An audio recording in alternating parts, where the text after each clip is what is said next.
Cristian de Luca, habla Horacio Albert. Bueno, quería confirmarte lo de mañana, pero por favor, llamame.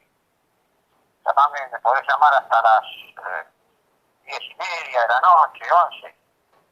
El teléfono es... Gracias, hasta luego.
Torneo Internacional de Ajedrez, Oscar Fano cumple destacada actuación. Sanguinetti, otro maestro argentino de consagratoria performance. Lombardi, astro del ajedrez norteamericano, integra la nómina de las grandes figuras. Alejandro Kotov representa al ajedrez soviético que cumple una labor acorde con su prestigio. Jerez, el otro soviético, se perfila en los primeros puestos, pero nuestras esperanzas están puestas en Miguel Naidorf, que está pasando por un momento excepcional de su brillante carrera.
Digamos que ahora... murió en Uruguay porque después del país tenía problemas judiciales acá. Tú sabes que, me acuerdo de vos, vos me dijiste que tenías problemas a veces con el sueño. Sí, bueno, que Consulta, dormir no. esto es Estoy inofensivo. tomando algo que me dio Carlisti, y ahora por lo menos algo estoy durmiendo. Yo te lo Pero consultar, porque no, pero yo he tomado. esto es inofensivo, es de venta libre, ¿eh? Sí, así por eso, he tomado, Es inofensivo, pero no me hice nunca esto nada. has tomado, pero el plus, seguro. Bueno, vamos a Porque hay un probar. melatol y otro plus. Vaya a probar. Y yo también, con el melatol solo... No, ahora estoy durmiendo un poquito. Pero con el plus, con esto duermo mucho No, mejor. el otro es con la Z, ¿no? Es más fuerte. Ajá. Me lo da Carlisti. Kaminsky es... Carlisti, que es psicólogo. Ajá, sí, me acuerdo. Era de Gimnasia de Lima. Era de Gimnasia de Lima. El pantalón corto lo conocimos en Ah, Quito. sí. Igual que a... ¿Cómo se llama? El que fue tantos años, el jefe de Salas. Salas, sí. Sí, también de pantalón corto. Sí, sí, sí. Así que vos venís todos los sábados, ¿no? No, vengo todos los días ahora. Todos ¿Qué los quería días, hacer? así, sí. ¿Qué hizo? Está bien. No Claro. paro en casa, desayuno afuera, almuerzo afuera, todo afuera. Claro.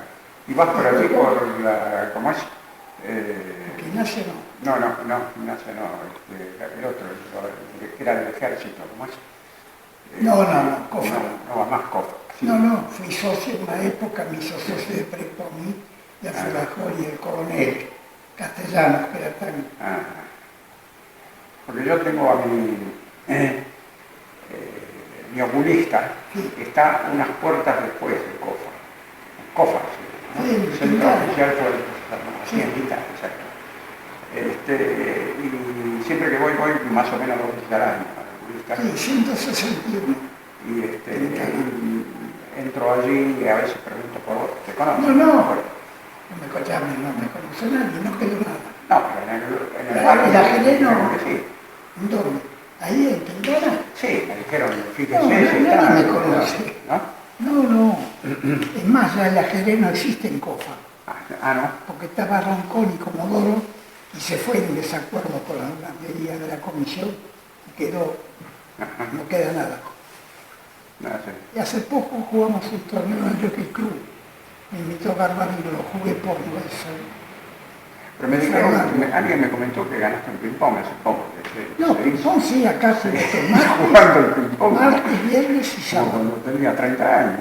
Bueno, conservo la velocidad todavía, sobre todo a 5 minutos, ¿no? Sí, 15 ya no me gusta porque no pienso y no aprovecho el tiempo. Sí, sí. Bueno, te dejo para la entrevista. Chao, un saludo a tu señora. Bueno, muchas gracias y bueno, que andes bien. Ya nos vemos, sí. Acá no.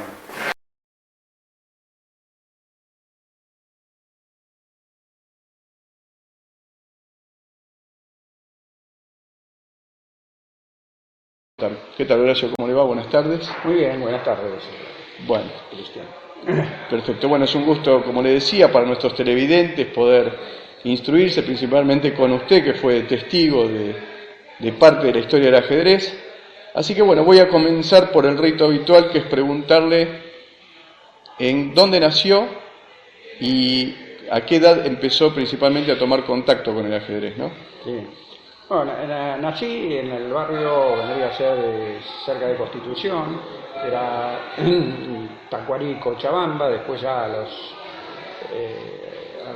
mis edad de 6 años nos mudamos más hacia la parte de, Piedras al 400, ¿no? Un poco más cerca de Avenida de Mayo. Bueno, allá yo concurrí de primer grado inferior, que era el primer grado de hoy, a la escuela Juan de Garay, que creo que debe existir hoy día todavía. Y aprendí a jugar ya en primer inferior, o sea, a los 6 años, ¿no?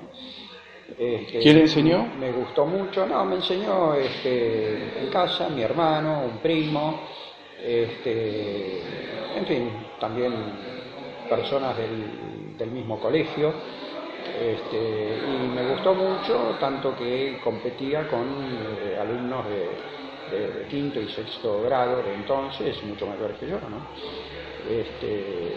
Pero bueno, después de eso, tal vez se produjo como un interregno, un intervalo, hasta que empecé a frecuentar GEBA, Gimnasia y Esgrima de Buenos Aires, ¿no? Que me contaba que usted era socio ya desde los 9 años hasta la actualidad. Así es, sí. Soy socio de GEBA desde los 9 años. Vitalicio completamente. Completamente. Y bueno, en GEBA en esa época estaban como profesores de la sala de ajedrez Beretta y Renato Sanguinetti, ¿no? Que daban partidas simultáneas. Recuerdo haber jugado partidas simultáneas con Beretta y Renato Sanguinetti. Y bueno, y después... Renato Sanguinetti no tenía ningún parentesco con Raúl Sanguinetti. No, tengo entendido que no. Correcto, sí. Y bueno, y después en GEBA empecé a militar en cuarta categoría, y digamos subiendo de categoría, cuarta, tercera, segunda, y cuando llegué a la posibilidad de jugar en primera categoría, no había primera categoría en GEBA.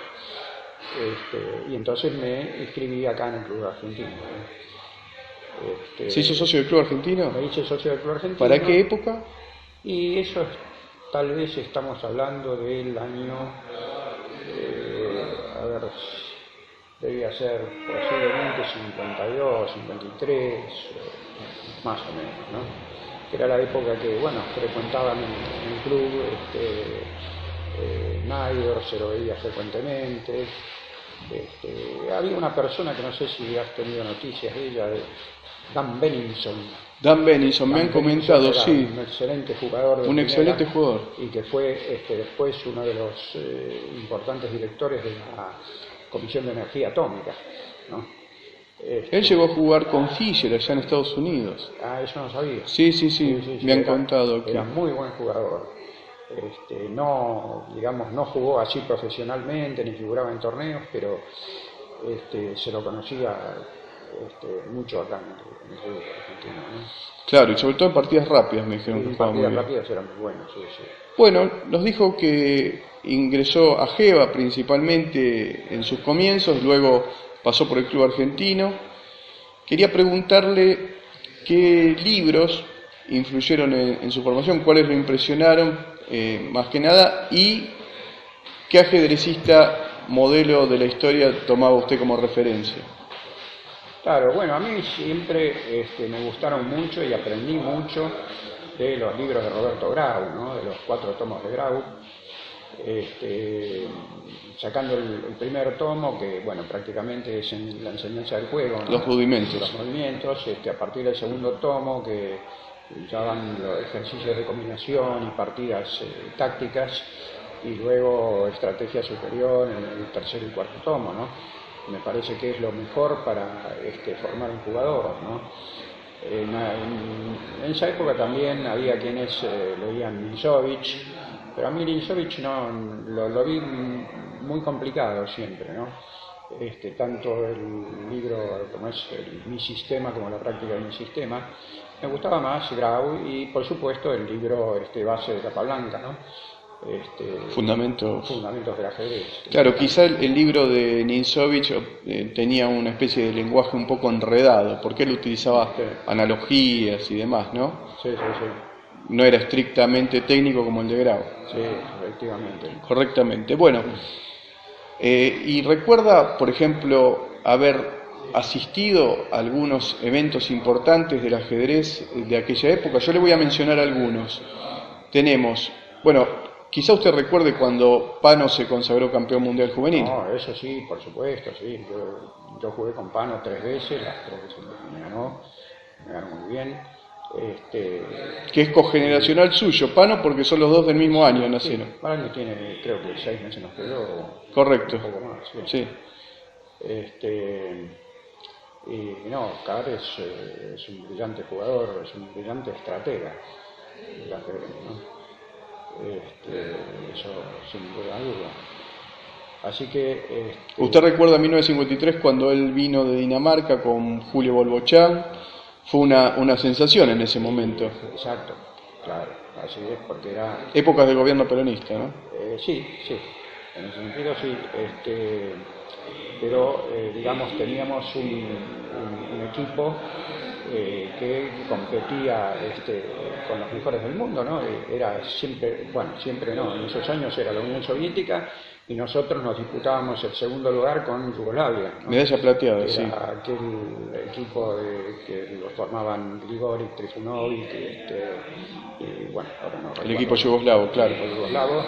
Y el nuestro, Naidor, Perfectamente, acá era Roseto, Naidor, Golochan, claro, Pano y Eriscases, Roseto, Pilnik. Pilnik. Pilnik era muy jugador. grandísimo jugador Pilnik. Bueno, y también tenemos el torneo, el match Argentina-Unión Soviética en el Teatro Cervantes, que usted me contó en algún momento que el match lo pudo seguir, no sé si asistió o no, pero Sí, lo impresionaron sí. mucho las tablas de Pedro Martín con Geller. Así es, porque me acuerdo que después de la primera partida que Geller ganó, lo reemplazaron ese tablero, que no sé si era bueno, no me acuerdo qué número de tablero era, pero era uno de los últimos tableros, ¿no?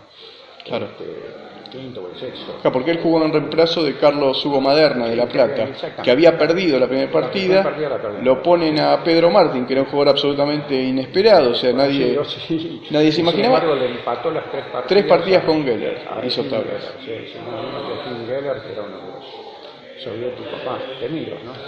Correcto. Sí, me acuerdo de eso perfectamente, de aquel match. Bueno, sí, aquel match era Bronstein el primer tablero, si no me equivoco. Bronstein, ¿no? que jugó con Naidor, claro. Así es, Bronstein con Naidor.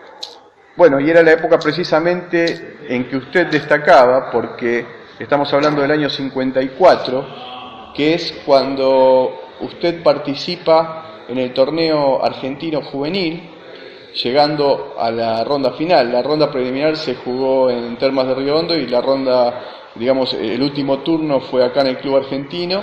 Usted llegó a disputar el último turno y salió segundo, porque el que ganó el torneo fue Samuel Schweber, que fue finalmente el jugador argentino que representó al país en el torneo del año siguiente mundial, el juvenil en Amberes, Bélgica, Sí. el tercer mundial, era clasificatorio precisamente para ese mundial, y usted salió segundo de Samuel Schweber, pero le ganó en la partida individual de manera terminante, una partida que yo la he visto cuando venía, o sea, ya la había visto, pero la repasé.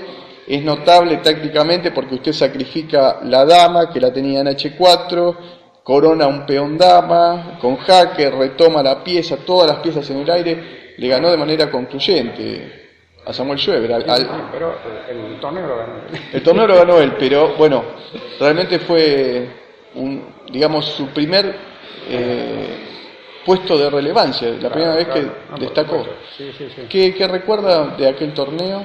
¿Tiene alguna memoria? No, de aquel torneo no recuerdo tantas cosas, ¿no?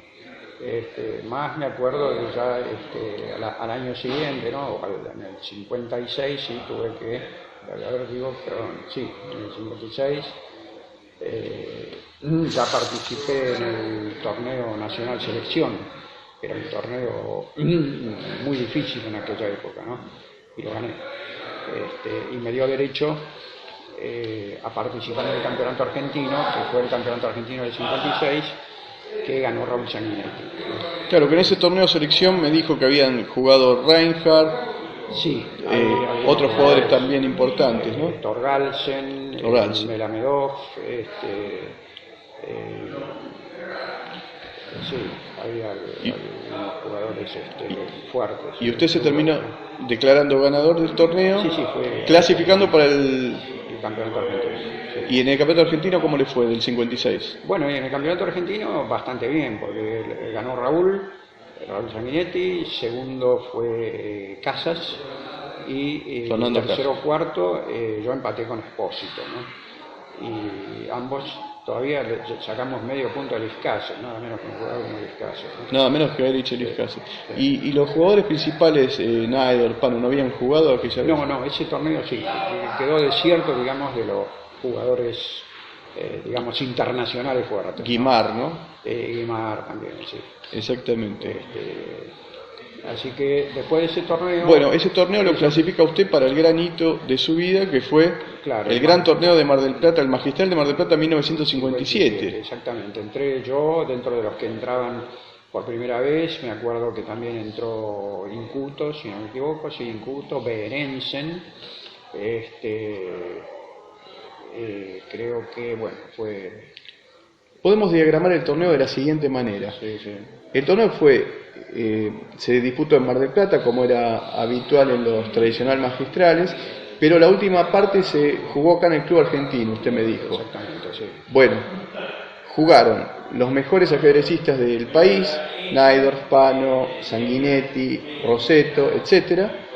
Y a su vez vinieron grandísimas figuras mundiales como Paul Keres, Alexander Kotov y William Lombardi, que era el campeón mundial juvenil ese mismo año y que lamentablemente, hace falta mencionarlo, falleció hace 2 días. En aquel momento había sido el campeón mundial juvenil, ganando todas las partidas, por lo tanto era una posición de un nivel fantástico. El campeón colombiano Miguel Cuellar, que también jugó varios interzonales.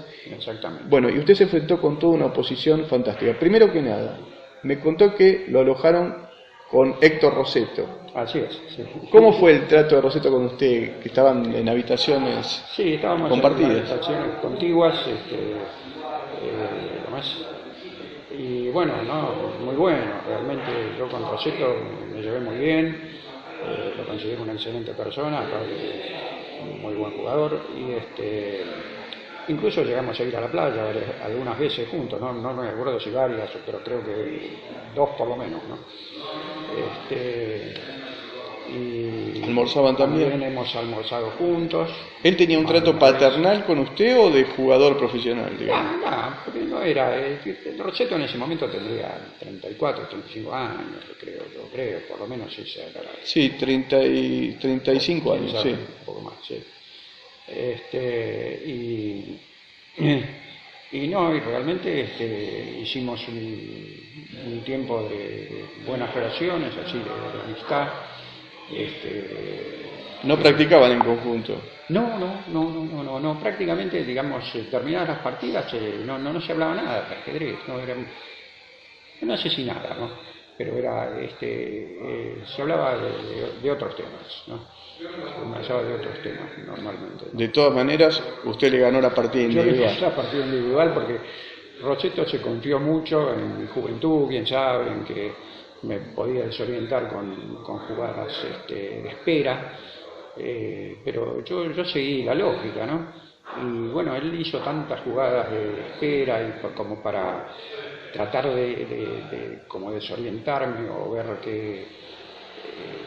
qué camino tomaba yo, que al final quedó en una posición insostenible, ¿no?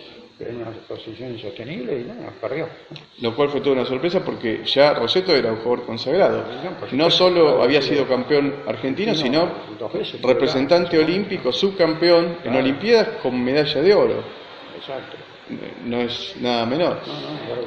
Bueno, y su experiencia de el enfrentamiento con los grandes jugadores internacionales. Empecemos por Paul Keres, ¿no? Que me contó previamente que le causó una gran impresión. Sí. ¿Usted jugó con Keres en dónde? Bueno, con Keres jugué acá, estamos prácticamente al lado, ¿no? En el Club Argentino. En el Salón Contiguo, acá, en 1957. Exacto, en el salón, digamos, que da al balcón, ¿no? del club. Digamos, vamos para significarlo de alguna manera, hace 60 años usted estaba jugando con Keres en el salón de aquí al lado. ¿Y qué impresión le causó en la partida? Me causó muy buena impresión porque desde ya Keres me ganó, me atornilló tremendamente la partida, pero no tuvo ningún reparo en, una vez terminado el juego, rehacer todo, poner la posición inicial, desarrollar toda la partida y digamos, explicar las ideas y el porqué, es decir, en el semi-castellano y un poco de inglés y algunas palabras, nos pudimos entender perfectamente, ¿no? Y me dio una impresión, aparte de que tenía una presencia, digamos, formidable, ¿no? Como, decían eso, ¿no? Tipo y se vestía muy bien. Najdorf decía que parecía un artista de cine. Sí, efectivamente, sí. Y además su forma de ser y su forma de también ser ayudaba. era amigable, completamente comunicativo, ¿no? Así que me dejó una impresión formidable, ¿no? Fabuloso.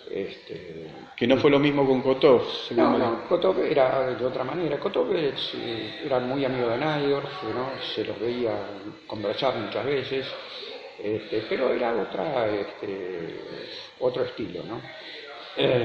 Otro estilo. Y bueno, no, Kotov también me atornilló completamente en la partida, me ganó bien, no puedo decir nada. No, bueno, precisamente usted nos hizo el favor de traernos la foto que la hemos incluido en la presentación de esta nota y se lo ve a usted muy reconcentrado, como queriendo obtener también otra sorpresa, como lo había hecho con Rosetto.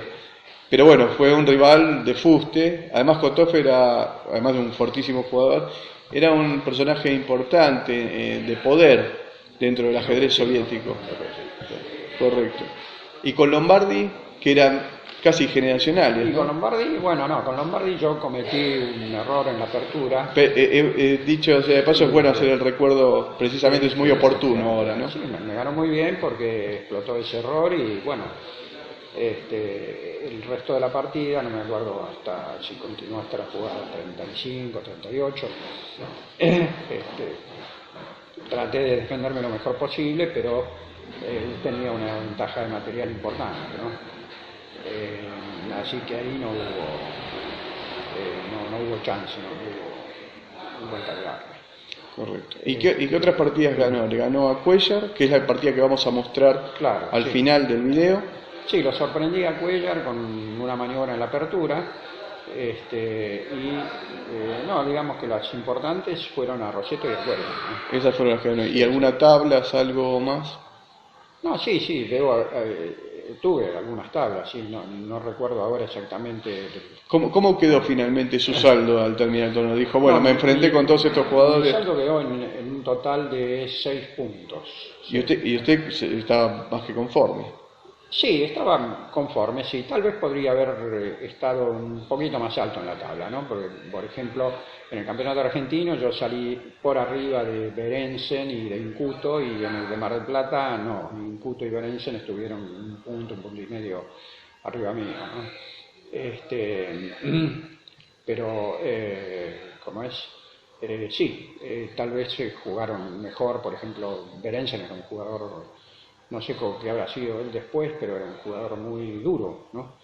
En esa época, ¿no? Y me gustaría que me cuente nuevamente digamos, las incidencias de la partida de ese mismo torneo, Mar del Plata 57, entre Pano y Najdorf. Sí, Oscar, como era bastante común en él, resolvía en el último minuto, tenía todas las jugadas, digamos, ya como se puede decir, en la computadora mental, y era una máquina en la forma de jugar, ¿no? En el apuro por tiempo. Y Najdorf en ese momento cometió un error. Se puede ver la partida igual en las revistas o en los registros que estén.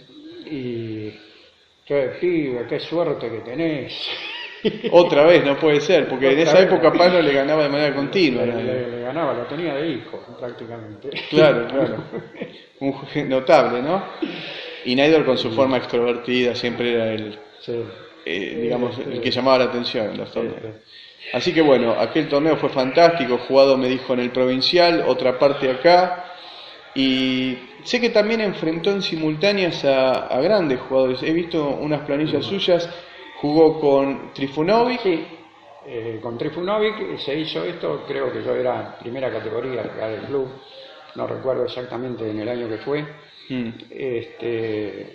Y Trifunovic jugó 10 partidas simultáneas con reloj, ¿no? O sea, con 2 horas para él, para las 10 partidas, y cada uno para su partida, cada uno de los jugadores simultáneos. Hubo un empate y yo logré ganarle a Trifunovic en esas simultáneas, ¿no? Jugador durísimo. Sí, exactamente, jugador durísimo, ¿no? Y después hubo otras simultáneas que esas fueron ya más generales, digamos, acá en el subsuelo. En la Sala Naidoo. Claro, Sala Naidoo. Actualmente se llama Sala Naidoo, sí. Es la sala de torneos habitual del Club Argentino. Usted jugó con Boleslavski y Petrosian juntos. Boleslavski y Petrosian pasaban cada uno haciendo una. Correcto, para 1954 para el match de Argentina-Unión Soviética. Sí. Y no, en realidad no es una partida buena porque, bueno, con las simultáneas el jugador piensa a veces segundo, nada más, ¿no? Aunque sea un gran maestro, y hubo algunos desaciertos en la partida por parte de ellos, por supuesto por parte mía también, ¿no? Pero el detalle de color es que usted lo va a contar, al final terminó jugando contra el... El detalle fue que terminamos en un final de torre y un peón, ellos, torre en 8 caballos y peón en 7 caballos, yo digo la nomenclatura de antes, ¿no? Y nada más, y bueno. Pero usted era el último jugador de la simultánea. Yo era el último jugador y ellos todavía hablaban en ruso. Usted estaba jugando en consulta contra Petrosian y Boleslavski, nada menos. Más o menos, sí. Algo terminó así, las últimas 5 o 6 jugadas de la partida fueron mano a mano con Petrosian y Boleslavski en esa simultánea. Y no le pudieron ganar. Tablas. Fue tabla, sí. Muy bien. Bueno, entonces, a partir de ahí, me contó que en 1959 se recibió de contador. Así es, sí. Se recibió de contador público, entonces ya su actuación en el mundo de la competición ajedrecística mermó. Claro, y yo tenía que recibirme, me faltaban ahí 10 materias, creo, así que eran prácticamente 2 años de facultad que me faltaban, ¿no? Y que se hicieron muy duros porque ya estaba trabajando. O sea, justamente en enero del 57 yo empecé a trabajar, y bueno, cuando dije que tenía que jugar en Mar del Plata en marzo del 57, sí, me dieron permiso, y empezaron todos a ver mis partidas y a ponerse a jugar al ajedrez en el estudio. Claro, se contagió. Contable, sí, se contagió la gente, sí. Qué fantástico, ¿eh? Y yo pasé a trabajar en esa época en la firma esa internacional Pricewaterhouse, ¿no? Correcto, y posteriormente... Que hoy día existe también, con un nombre un poco cambiado, PricewaterhouseCoopers, eso se llama hoy, ¿no? Claro, era habitual en ese momento las empresas extranjeras. Posteriormente me contó que trabajó en la General Motors. Sí, después pasé a trabajar en General Motors, y finalmente en el Banco Francés, sí. Claro, que era lo que dije en algún momento, que había una especie de emparentamiento entre los ajedrecistas de esa época con ciertas actividades de carácter fiscal, porque tenemos a Rodolfo Fará, cuando le hice la entrevista, me contó que él había sido auditor fiscal, y el mismo Julio Bolbochán pertenecía a la Junta Nacional de Carnes. O sea, tenía una especie de relación. Bueno, pocos años después usted se casó. Claro, después ya vino, conocí a mi actual señora, me casé en el 64, ya la primera hija vino en el 65, y bueno, ahí ya cada vez el tema ajedrez, digamos, era más esporádico, ¿no? Yo me informaba de lo que ocurría a través de diarios. ¿Usted tiene una sola hija? Dos. Dos hijas. Dos hijas, sí. Del 65 y 69, sí. Correctamente. Muy bien.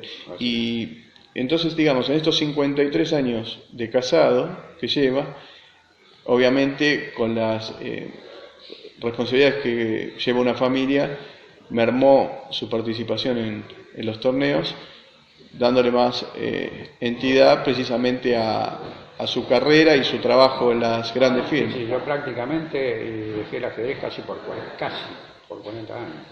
40 años sin ajedrez. Sí, 38 por ahí. Sin jugar ni una partida. Puede ser que jugara alguna vez, ¿no?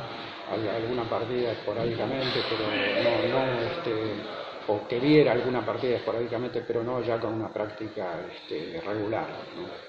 Claro. Hasta que en el Banco Francés, en esa época era uno de los gerentes, era el que fue acá presidente del club, Luis Palacios, ¿no? ¿Para qué época dice usted? Y eso fue por fines de la década del 90, 97, Correcto. 8, 9, sí. Juntamente con otro jugador que también es hoy acá, William Bourgeois, ¿no es cierto? Que somos muy amigos, es una excelente persona. Sí. Promovieron en el banco los torneos de ajedrez a través del club del Banco Francés, ¿no?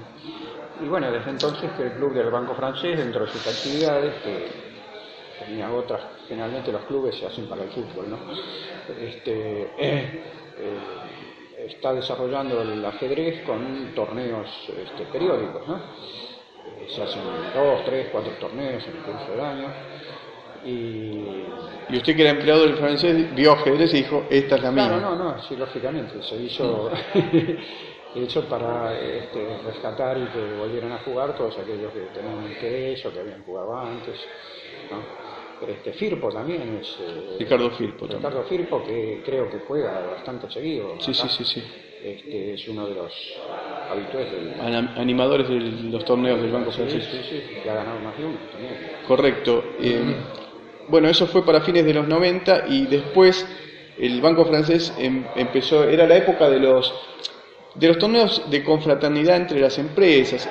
Hay que contarle a las nuevas generaciones que en aquella época se jugaban, por ejemplo, torneos como los intercooperativos, interempresariales, interindustriales, que buscaban más que nada interbancarios también, afincar una especie de confraternidad precisamente entre los empleados y a la vez jugadores profesionales, porque los equipos estaban conformados por empleados y un maestro contratado.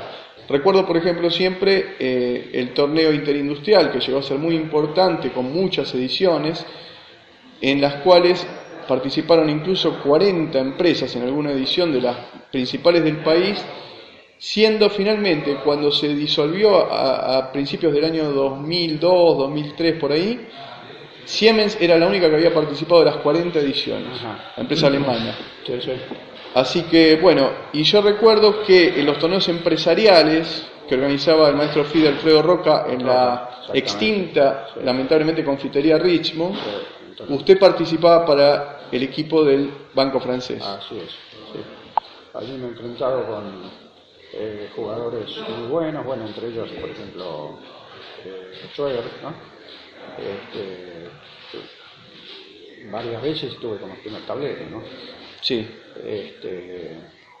Y bueno, vos me comentabas hoy que también habíamos jugado nosotros. Claro, hemos jugado, nos hemos enfrentado en aquella época con victoria para Horacio, pero principalmente lo que uno destaca es que lamentablemente esos torneos no se producen más, yo creo por una cuestión de época, y además la disolución precisamente de la confitería que fue favorita de Borges, entre otras cosas, con su lujo de época, el mobiliario holandés y demás. Realmente una pena muy grande que un lugar donde se practicaba ajedrez asiduamente no exista, ¿no?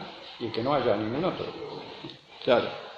Bueno, hay que decir que funcionó entre 1917 y 2011, 2012, en que cerró sus puertas para dar lugar a una casa de deportes, pero por una disposición de la legislatura tiene la obligación de mantener, aunque sea un minúsculo fragmento de lo que era el mobiliario original, e incluso deben servir café. Tienen 3 mesas y la barra de roble de eslabonia, ¿no? Ajá. No lo pueden sacar, porque si sacan eso, le cierran la casa de deportes, es una disposición. Ajá. Así que quizá esa pequeña semilla sea en algún momento la forma en que pueda renacer esa... O sea, como para mantener aquel recuerdo de... Sí, es una disposición del gobierno. Exactamente. Bueno, y nosotros hemos jugado ahí, nos consideramos de alguna manera afortunados, ¿no? Era un muy lindo ambiente. Sí, claro, creo. Sí. Está bien. Bueno, y actualmente, ahora para cerrar la nota, sé que Horacio sigue participando del ajedrez en los torneos internos del Banco Francés, y ahora precisamente a partir del martes va a jugar en un torneo, ¿no? No, este torneo no lo voy a jugar, pero en el Banco Francés se hace ahora anualmente un torneo institucional para que participen, digamos, ya del personal del banco, no de los jugadores que son propios del club, sino del personal del banco, aquellos que tengan interés, ¿no? Se organiza muy bien, se hace un sistema suizo, y bueno, creo que son 5 o 6 ruedas, ¿no? Yo lo jugué el año pasado y el año pasado lo gané. No, fantástico. Sí, sí. Bueno, no juega pero en realidad usted No viene juego jugando. por razones particulares, más que nada quiero primero que mi señora se restablezca ya definitivamente, ¿no? Y algunas cosas, varias cosas que tengo pendientes. Pero es un torneo muy interesante porque, bueno, en definitiva, digamos que son algunos de los jugadores del club los que llevan los primeros lugares, ¿no? Correcto. Usted igual participa habitualmente de todos estos torneos. En este caso no le toca, pero lo ha hecho. Sí. Bueno, creo que con esto hemos cerrado la entrevista, así que le agradezco a Horacio su gentileza en aceptar, su disposición. En este momento él está muy ocupado, pero sin embargo me llamó para poder concertar esto y bueno, aquí nos encontramos en el Club Argentino, finalmente concretando para que los televidentes puedan apreciar precisamente algunos datos que dan ustedes, que son los testigos de la época, ¿no? Sí. Bueno, le agradezco y vamos a cerrar con una partida como siempre. Acá no veo. Bueno, ahí está.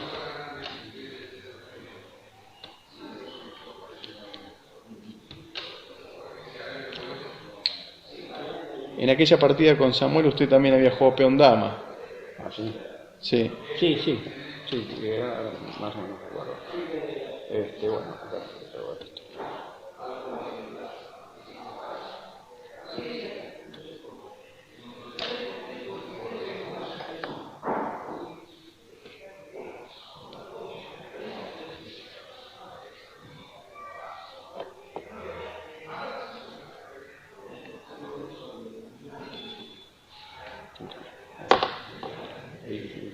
Bueno, acá lo veo muy sólido, afirmado en D4, así que voy a ofrecer tablas, Horacio.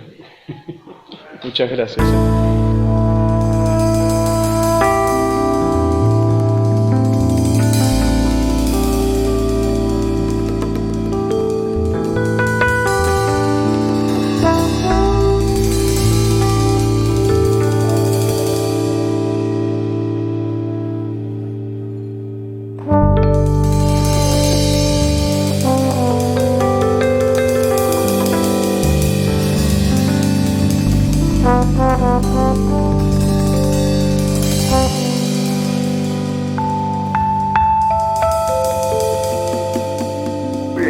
Vamos a ver la partida que jugué en el torneo internacional de Mar del Plata 1957 con Cuellar Gacharra. Cuellar, ex campeón colombiano, piezas blancas, Albert negras. Apertura inglesa. Esto no vamos a hacer muchos comentarios porque es bastante conocido por todos.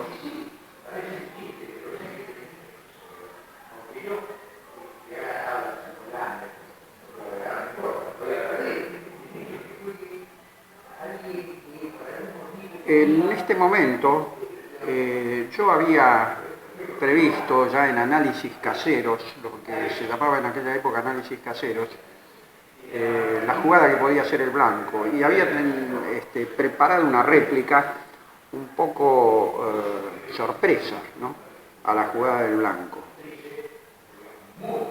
En este momento el blanco juega peón 4, peón B4, peón 4 caballo dama de aquella época,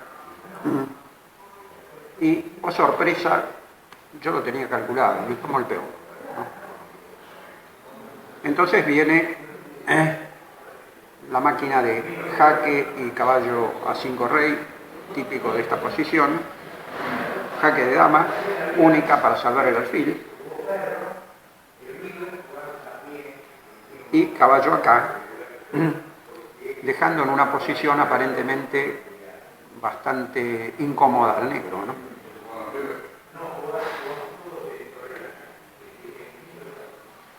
Yo en análisis caseros había calculado esta movida, como que podía ser interesante. La partida continuó así de esta manera. Toma caballo, toma de peón, y acá Cuellar tomó atacando la torre y dejando atacado el peón.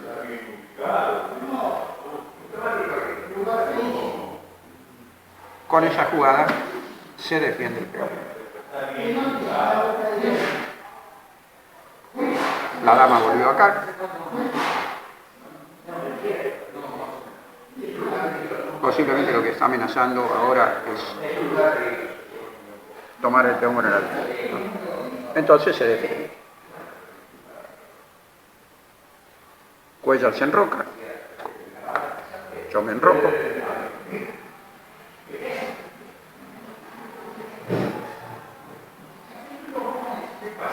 Y baja con la dama.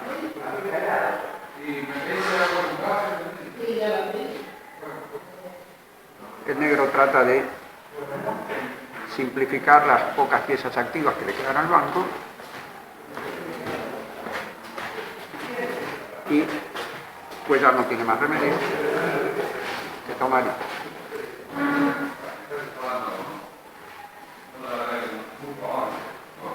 Y ahora se presenta una posición en donde prácticamente el negro ha desarrollado todas sus piezas. Materiales equilibrados, salvo que está este peón libre, ¿no?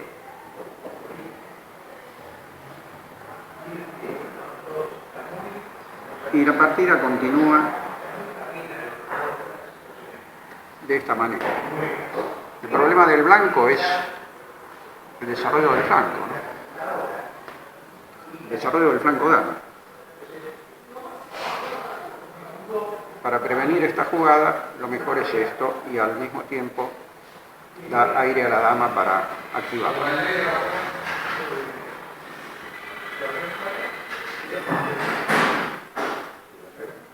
Aquí Cuellar juega así.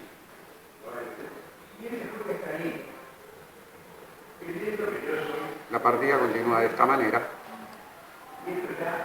amenazando a expulsar a la dama. Cosa que es impedida de este modo.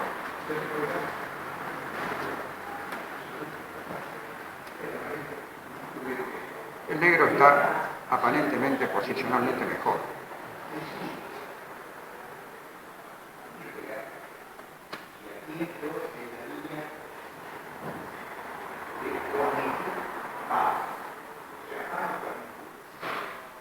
Y la ventaja en desarrollo ahora se hace sentir cada vez más. En movilidad de las piezas, ¿no?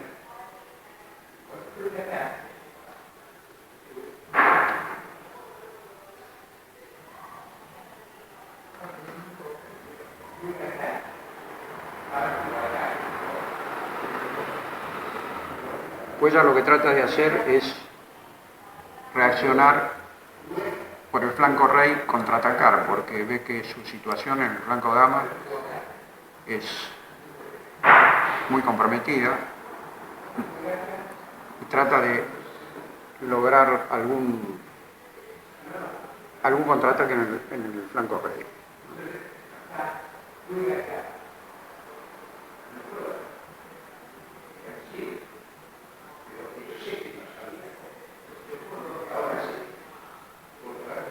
El negro juega torre rey 1 caballo. La primera tratando de tocar alguno de los puntos débiles del negro.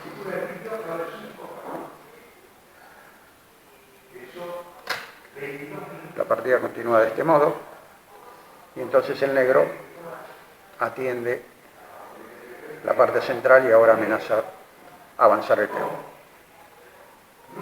Cambio en el centro, se retoma de caballo, atacando dama y defendiendo este punto clave.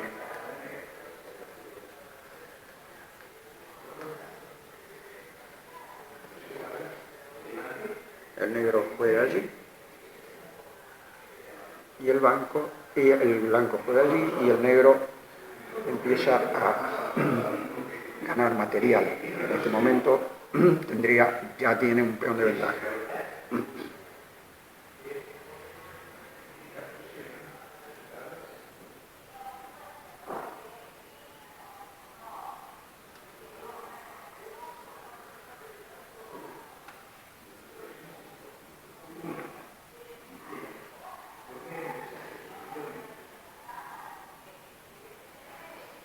En este momento es un error táctico aquello, ¿no? Por el jaque.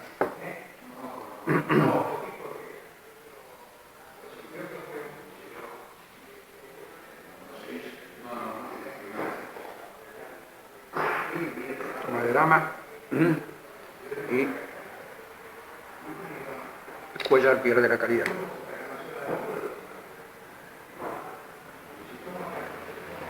Aparentemente no son muchas las fuerzas que están de las blancas que están sobre el rey negro, ¿no?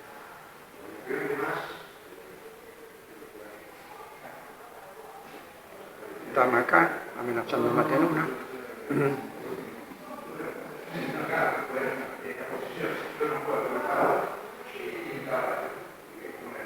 Jaque. Rey 2 caballos.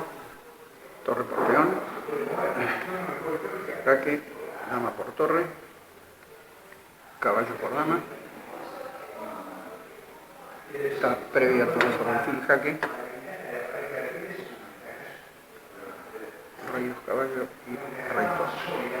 Y ya la ventaja del material del negro es abrumadora.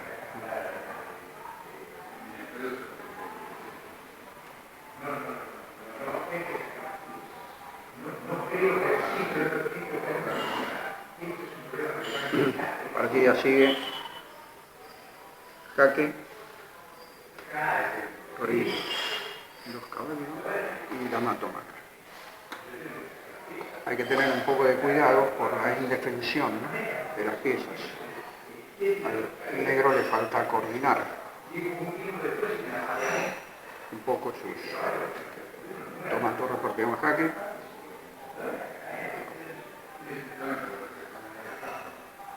Rey 3 alfil y la torre vuelve.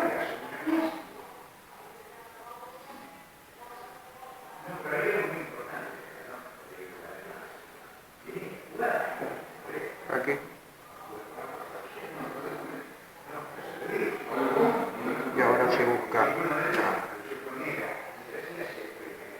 la autodefensa de las piezas negras.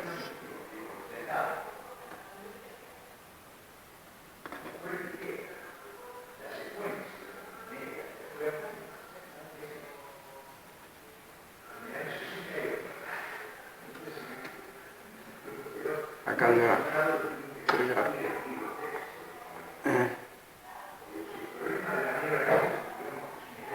que no tiene muchas chances. Rey 3 torre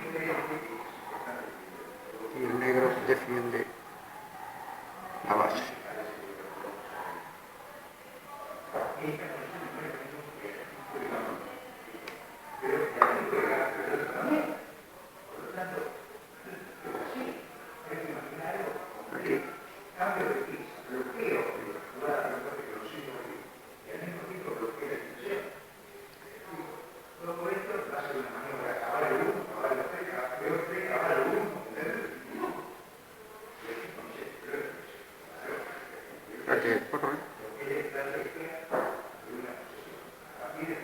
Y acá el negro define la partida con una entrega de torre.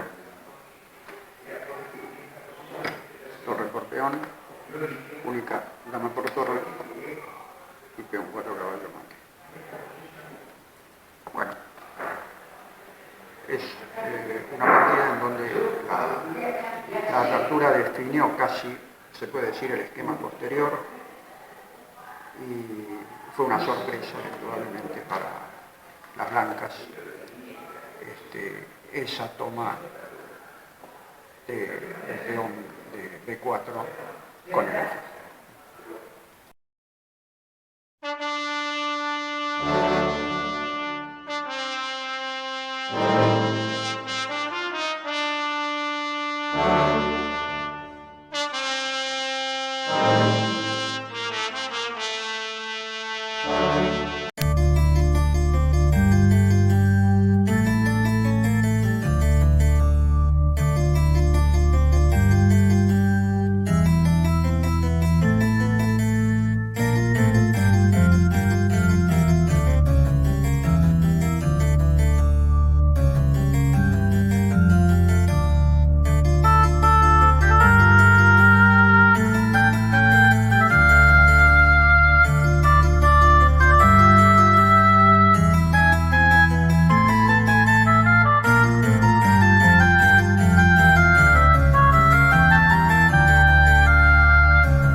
Thank